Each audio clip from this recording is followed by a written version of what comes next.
भक्तवत्सलसारनिधे परिपालय मां वृषशैलपदे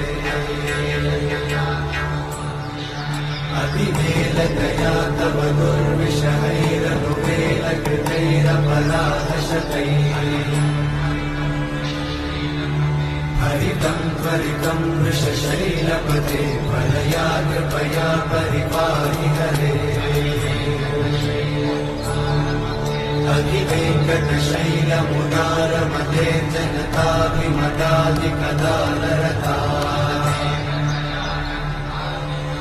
परदेवतया गदितान्निगमयि कमलादयितान्न परं कलये